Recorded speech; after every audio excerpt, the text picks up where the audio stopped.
Ablaye Dieng, je suis le président du comité national de concertation sur la filière tomate industrielle. Quand on a commencé le film, je n'étais qu'un simple paysan. Maintenant, je suis le président du comité national de concertation de la filière tomate. La première fois que j'ai vu le film, je m'étais dit qu'on faisait un travail très important et que tous les producteurs de tomates pouvaient se retrouver là-dedans. On avait évoqué énormément de choses, les problèmes que vivent les producteurs. Vraiment, ça a été un succès. J'ai été très fier d'être producteur de tomates. J'ai été très fier aussi d'être un villageois qui a su quand même s'adapter à son milieu.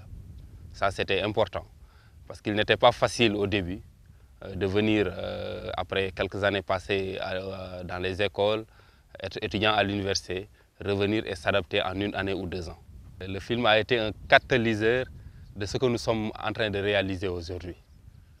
Non seulement ça a fait prendre conscience à pas mal de producteurs que leur avenir était trop incertain avec la culture de la tomate, mais ça a aussi fait prendre aux autorités qu'il fallait protéger cette filière-là, qui faisait partie de l'une des filières, les meilleures filières du Sénégal. Et chaque année aussi, il y avait des problèmes de pourriture, il y avait des problèmes de transport. On se dit que les rendements n'allaient pas aussi directement dans cette usine de la Sokas. Il en prenait le maximum, mais il y avait surtout des pertes au niveau des champs. Il y avait des problèmes surtout, comme je te l'ai dit, au niveau des transports. Maintenant, avec l'arrivée de notre industriel, je crois que le problème est résolu à plus de 80 à 90%. Cette année, en 2011-2012, Agroline est venu pour signer des contrats de 20 000 tonnes de tomates fraîches aux producteurs de la vallée.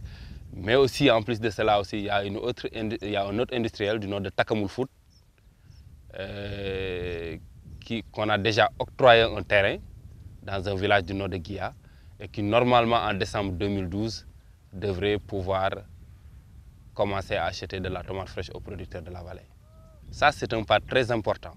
Mais c'est un pas aussi qui a trouvé ses ressources, surtout au niveau du film. Parce que quand il a fallu faire, quand on a fait le film, il y a eu des déclarations. Et on est intervenu auprès des autorités pour leur dire que nous aussi, en tant que producteurs de tomates de la vallée, on ne voudrait pas à l'avenir se retrouver avec des problèmes, ou plutôt l'industriel Kalasoka se retrouve avec des problèmes, d'autant plus que c'est le seul industriel qu'on connaissait en ce moment et qui achetait notre tomate fraîche et qui se lamentait constamment pour dire qu'avec l'importation du triple concentré, il n'y avait pas de possibilité et il n'y avait pas d'avenir pour les producteurs de la vallée. On a su quand même, avec la Sokas, garder cet esprit de partenariat, cet esprit de solidarité, cet esprit de concertation qui anime la filière tomate. Heureusement que les gens de la Sokas ont bien compris qu'il était quand même important pour les producteurs de tomates de disposer d'une haute usine. Et leur réaction a été l'une des meilleures aussi, parce qu'ils nous ont compris, ils ont essayé aussi de bien jouer le jeu avec nous, tout en nous disant que ce qui est plus important, c'est surtout de sauvegarder cette filière. En tant que producteur de tomates, moi je suis très fier de l'être. Et je sais que, comme disent les autres, la terre ne ment pas. Parce que chaque année, quand même, alhamdoulilah, nous parvenons à survivre, nous parvenons à réaliser nos objectifs. Faire de belles constructions, acheter vraiment tout ce qui peut vraiment amener une personne à vivre mieux. Pas mal de filières aussi ont essayé de s'intéresser à nous. Par exemple, des filières comme la filière oignon. Ils ont essayé déjà en 2010 vraiment de copier le modèle de la filière tomate.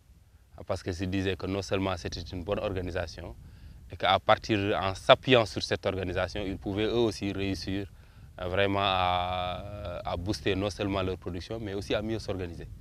En regardant le film, ça m'a encouragé de faire de mieux encore pour avoir un bon rendement sur la tomate, comme dit Abdoulaye Dieng dans son film. Ça m'a devenu un modèle. Juste encore, ça restera encore à être mon modèle, parce qu'il est devenu même le président du comité tomate. C'est pourquoi que dès que j'ai vu le film encore, j'ai trouvé que Abdoulaye, ce qu'il a dit dans le film là, c'est très intéressant. Et si juste encore un jeune comme moi, s'il fait des efforts, il pourra encore retrouver la même chose. C'est pourquoi ça m'a fait un modèle. Et juste encore aujourd'hui, je peux dire que je suis modèle dans ma zone, comme Abdoulaye Dieng. Après ce film là, j'ai, comment dirais-je encore, bon, on dirait que j'ai des ailes. Tu as compris? J'ai compris.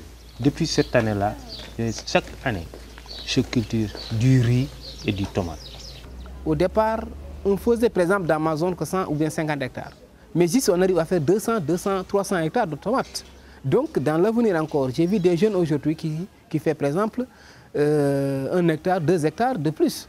Et en revoyant encore, il y a des gens qui viennent de l'extérieur, ou bien qui viennent de Dakar même, nous trouver dans le village et de faire le même travail. Sérieusement, dans l'avenir, c'est un bon avenir que nous pouvons dire. Je te dis, il y avait mes amis, ils sont venus ici, mais ils ne croyaient pas à la culture. Mais après, ils ont rendu compte. Il y a des gens qui sont venus de la Mauritanie, Dakar, il y a pas mal, il y en a beaucoup ici. Surtout ces 3 dernières années-là, il y a beaucoup de Dakarois qui sont venus ici pour faire la culture. J'appelle l'ensemble des jeunes, surtout dans les villes, qui ne font absolument rien du tout là-bas, de s'intéresser à l'agriculture. Parce que je crois que l'avenir, non seulement du Sénégal et du monde, va se traduire aussi au niveau de l'agriculture.